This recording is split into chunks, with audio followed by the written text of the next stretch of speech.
प्यार प्यार एक ऐसी चीज़ है जो एक बहुत अच्छी फीलिंग होती है, एक वंडरफुल एक्सपीरियंस होता है।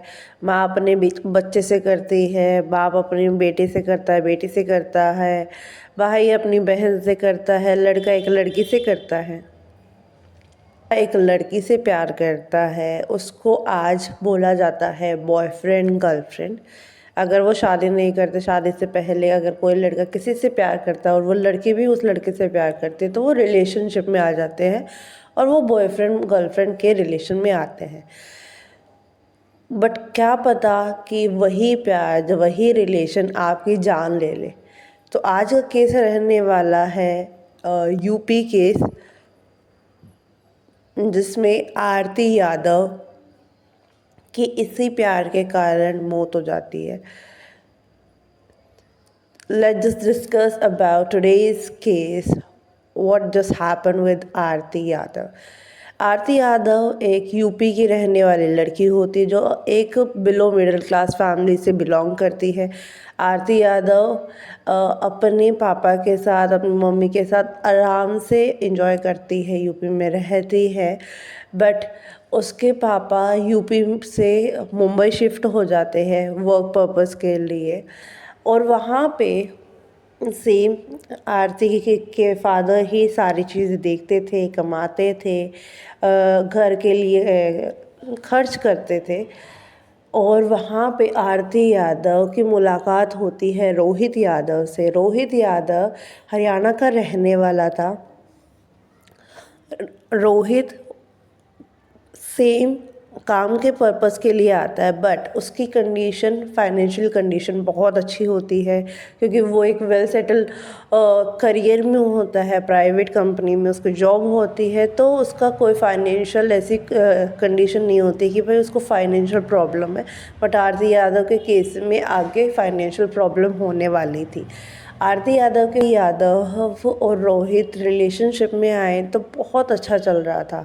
आरती यादव के ऊपर रोहित सारी चीज़ों का ध्यान रख रहा था, उसको प्यार करता था, उसका खर्चा उठाता था, उसका ध्यान रखता था, just like a role model जो आप एक हस्बैंड में देखते हो।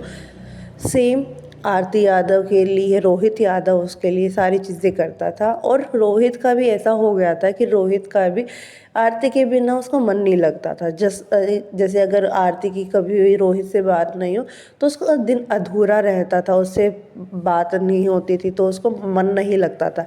जैसा यूजुअली होता है कि कोई किसी से प्यार में है तो अगर उससे बात ना हो, चाहे 2 मिनट भी बात हो रही है, तब भी उसको संतुष्टि होती है कि हाँ भाई आज मेरे बंदे से या मेरी बंदी से या मेरे इंसान से बात हुई है, तो वो बड़ा खुश होता है या खुश होती है। तो सेम आरती यादव अगर उससे बात नहीं करती थी तो उसका दिन पूरा नहीं होता था, उसको बेचैनी होती थी। तो अब होता क्या है एक दिन कि आरती यादव के फादर की तबीयत बहुत ख़राब हो जाती है, जिसकी वजह से वो काम नहीं कर पाते, वो काम कंटिन्यू नहीं कर पाते। तो सारी रिस्पॉन्सिबिलिटी आरती के कंधों पे आ जाती है क्योंकि आरती घर की बड़ी औलाद थी, घर की बड़ी बेटी थी। तो सारी रिस्पॉन्सिबिलिटी आरती यादव के हाथ में आ जाती है। अब आरती यादव सारी बातें रोहित यादव से डिस्कस करती थी, तो वो ये वाली बात भी रोहित को बताती है कि ऐसे ऐसे प्रॉब्लम हो गई है, मेरे को नहीं समझ में आ रहा मैं क्या करूँ। बहुत ही अच्छी पोस्ट पे होता है, प्राइवेट कंपनी में उसकी जॉब लगी होती है, अच्छा खासा कमा रहा होता है, तो उसके बहुत अच्छे कॉन्टैक्ट्स होते हैं। इसी कॉन्टैक्ट को यूज़ करके, इसी कनेक्ट को यूज़ करके वो आरती यादव की एक जॉब लगवा देता। बहुत ही अच्छी कंपनी में, रेपुटेड कंपनी होती है, अच्छी खासी उसकी अर्निंग हो जाती है, वो उसको काम पे लगवा देता है। अब आरती यादव की जो फाइनेंशियल कंडीशन थी वो भी सुधर रही थी। रोहित यादव तो वेल सेटल था ही, यादव और रोहित यादव के बीच में सब चल रहा है, बढ़िया चल रहा है। बट धीरे धीरे रोहित नोट करता है कि आरती यादव उसको इग्नोर करना शुरू कर दिया और उसके बिहेवियर में चेंज आ गया। अब यहाँ पे कई कमेंट में आएंगे कि बात कम कर दिया, तो इसका मतलब भाई जब कोई बंदा प्यार में होता है, अगर उसकी छोटी सी भी चीज़ अगर बदल रही है ना तो उसको 1 सेकेंड नहीं लगती बताते हुए कि हाँ इसके बिहेवियर में ये चेंज हुआ है। अब रोहित तो उसके लिए बिल्कुल पागल था, तो रोहित के लिए तो ये सारी चीज़ें नॉर्मल थी। अगर भाई उसका बिहेवियर चेंज हो रहा था तो उसको समझ में आएगा कि हाँ भाई यहाँ पे चीज़ें नहीं सही चल रही है। तो आरती यादव को रोहित फ़ोन करता था, तो धीरे धीरे उसने उसके फ़ोन उठाने भी बंद कर दिए थे। अब रोहित यादव को बड़ा अजीब लगा कि भाई अब तक तो सही था, बट अब जॉब लगने के बाद ऐसा क्या हो गया कि वो मेरे से ना बात कर रही है, ना फ़ोन कर रही है, ना मैसेज का रिप्लाई कर रही है, ना मेरे से मिलने आ रही है। तो आरती यादव की कंपनी काम करती थी, वहाँ पे रोहित यादव जाता है, सारी चीज़ें देखता है, सारी चीज़ें निकालता है, ठीक है। तब उसको पता चलता है कि वो एक लड़के से बात करती है। आरती यादव जैसे होता है कि भाई आप नए ऑफिस में जाते हो तो वहाँ पे किसी के साथ बॉन्ड बन जाता है, तो सेम बॉन्ड बना था आरती यादव का एक लड़के के साथ। और उसको पता चल रहा था रोहित यादव को कि इसी के कारण ये मेरे से बात नहीं कर रही। तो एक दिन क्या करता है, वो उसको फ़ोन करता और उसको, भाई अब लड़के होते ही है ना कि भाई लड़के क्या, लड़कियां भी ऐसी होती है कि भाई उसको पता चल रहा है कि जिससे वो प्यार कर रहे हैं, जिसके लिए वो पागल है, जिसके लिए सब करा है, अगर वो ऐसे कर रहे हैं किसी और के, तो वो उसको जाके भाई बोलते हैं कि हाँ भाई मेरी बंदी है या मेरा बंदा है, इससे दूर रहे। तो सेम रोहित ने करा, रोहित ने भी उस लड़के को वार्न करा कि भाई आरती से दूर रहे। ये सारी बातें बताता है वो लड़का, आरती को फ़ोन करता है कि रोहित का मेरे पास फ़ोन आया था एक लड़के का, और वो मेरे को ऐसे ऐसे बोल रहा है। जो लड़की, जो आरती उससे बात बिल्कुल भी नहीं कर रही थी, उसको फ़ोन करने बंद कर दिए थे, वो तुरंत उसको फ़ोन करती है कि तूने उसको ऐसे क्यों बोला, हम तो जो सिर्फ दोस्त है, तू तेरी हिम्मत कैसे हुई बोलने की।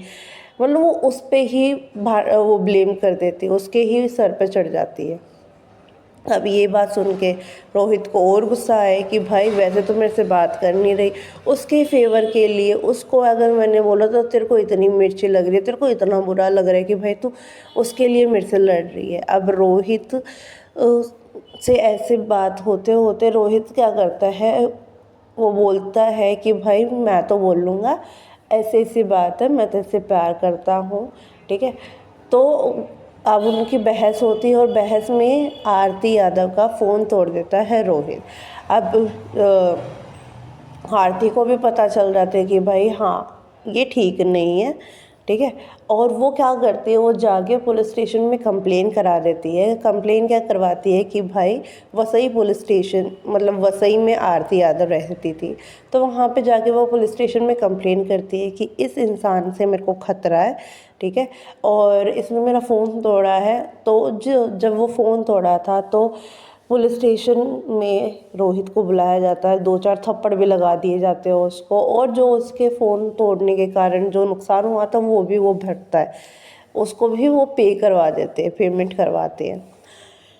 तो अब आरती यादव ने पुलिस स्टेशन में तो बोल दिया था कि हाँ भाई मेरे को इससे खतरा है, मेरे को डर लग रहा है, इससे ये मेरे को मार मोड़ देगा।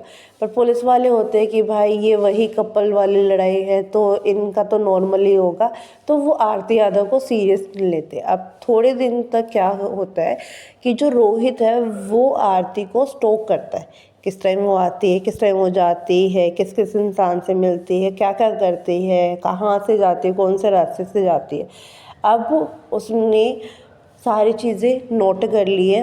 अब एक दिन आता है, रोहित यादव सुबह के टाइम अपने हाथ में एक हैमर लेके आता है और वो आरती यादव का पीछा करता है।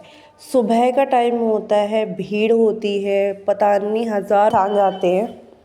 सेम उस दिन जा रहे थे, हज़ारों इंसान जा रहे थे, आरती यादव का वो पीछा कर रहा था। आरती यादव को नहीं लग रहा था कि कोई उसका पीछा कर रहा है। अब रोहित यादव जो है आरती यादव के सर पे बहुत ज़ोर से मारता है, बहुत ज़ोर से हिट करता है और वो जो है नीचे गिर जाती है।